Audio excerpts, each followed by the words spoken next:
आज गिरिराज और दुर्गा के घर में बहुत चहल पहल है। घर को अच्छी तरह से सजाया गया है। किचन में से अच्छे अच्छे खाने की खुशबू आ रही है। ऐसा इसलिए क्योंकि उनकी बेटी आभा और दामाद जी अहान शादी के बाद पहली बार घर पर आ रहे हैं। हिमांशी, बहू जल्दी से सारा काम कर लो। आभा और दामाद जी आने ही वाले हैं। कुशल बेटा, तुम सारा सामान तो ले आए हो ना? और काजू कतली लाए हो या भूल गए? दामाद जी को बहुत पसंद है।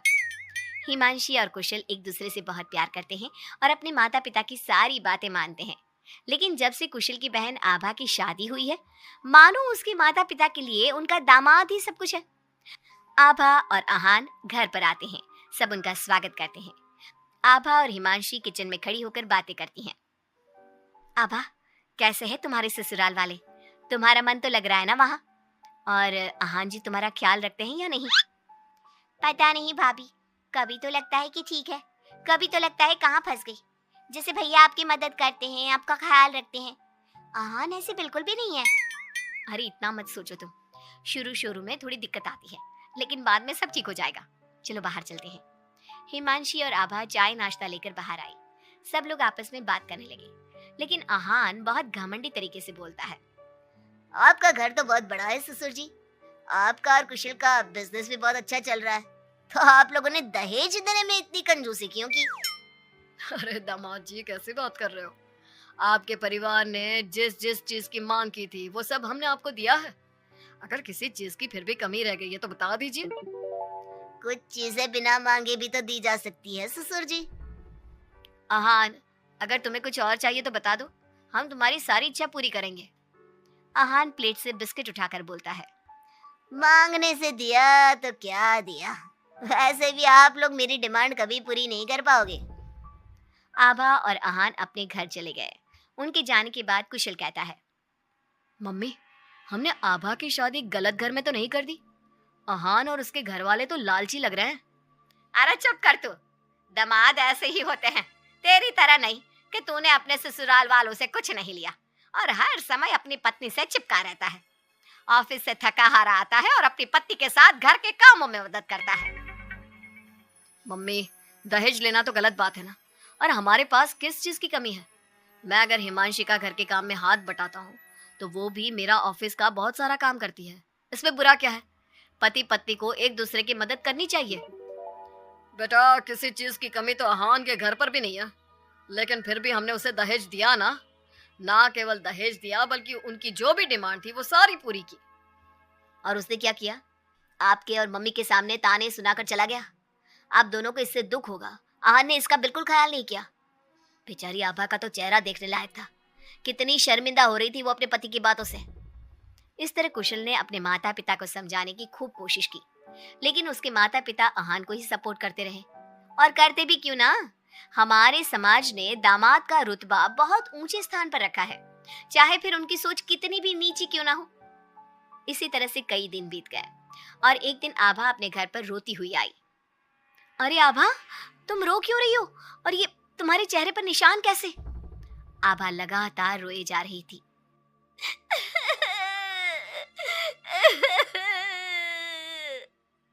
अरे बता मेरी बच्ची, क्या हुआ है तुझे? मत रो इस तरह, मेरा तो दिल बैठा जा रहा है। क्या हुआ है बेटा?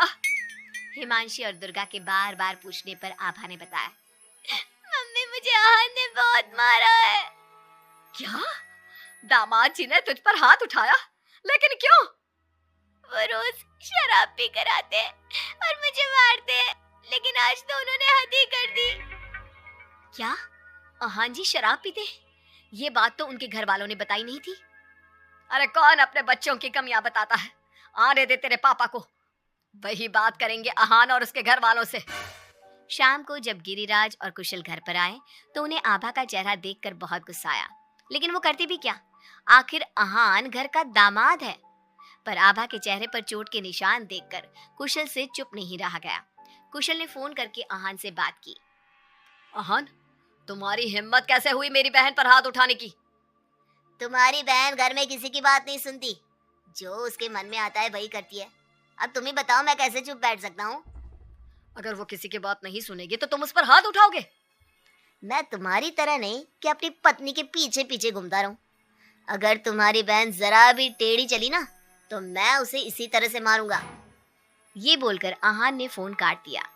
ये सुनकर कुशल को बहुत गुस्सा आया। कुशल ने कहा, अब आभा अपने ससुराल नहीं जाएगी। आपने उसकी शादी गलत इंसान से कर दी। वो आदमी आभा के लायक ही नहीं है। अरे पागल हो गया है क्या? अपनी शादीशुदा बहन को घर पर बिठाएगा? लोग क्या कहेंगे? मम्मी, आपको अपनी बेटी की चिंता है या लोगों की? आहान हमारा दामाद है और घर में छोटे मोटे झगड़े तो होते ही रहते हैं। हमें इन बातों पर ध्यान नहीं देना चाहिए। हम आहान के माता पिता से बात करेंगे। आभा को आहान बिल्कुल पसंद नहीं था, लेकिन उसके माता पिता समाज के डर से उसे बार बार आहान के घर पर भेज देते थे। इस बार भी आभा को अपने ससुराल जाना पड़ा। एक दिन हिमांशी की तबीयत खराब हो गई तो उसने घर का काम नहीं किया। तबीयत खराब होने का बहाना बनाकर सुबह से लेटी है। तुझे इस घर में जितना आराम मिला है ना, दुनिया में किसी बहू को कहीं इतना आराम नहीं मिला होगा। तेरा तो पति भी तेरे साथ काम कराता है। देख मेरी आभा को, बेचारी कितना पिटती है अपने पति से और सारे घर का काम खुद ही करती है। शाम को जब कुशल घर आता है तो हिमांशी उसे सारी बात बताती है।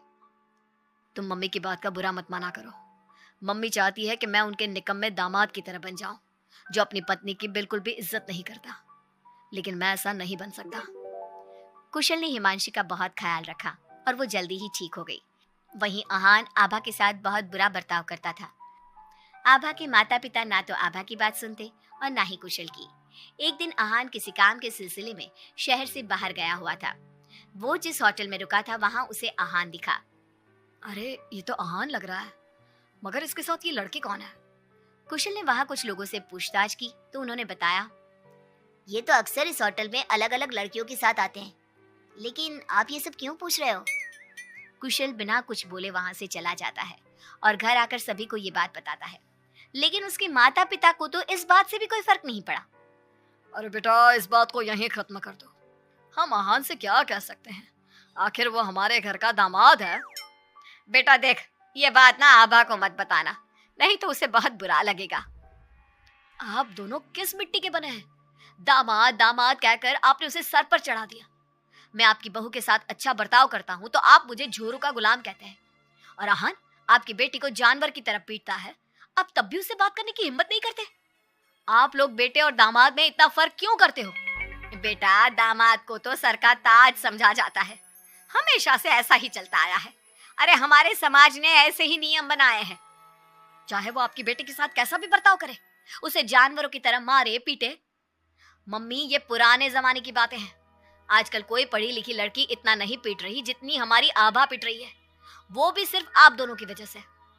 मैं आज ही उसके ससुराल जाकर उसे सारी बात बता दूंगा और आखिरी फैसला उसका होगा। कुशल और हिमांशी आभा के पास जाकर उसे आहान की सारी सच्चाई बता देते हैं। आभा अपने भाई के साथ आ जाती है। घर आकर वो अपने पति को तलाक के पेपर भेजती है। हालांकि गिरिराज और दुर्गा अभी भी अपने दामाद के साथ है और तलाक के खिलाफ। उनको अभी भी समाज की चिंता है, बेटी की नहीं।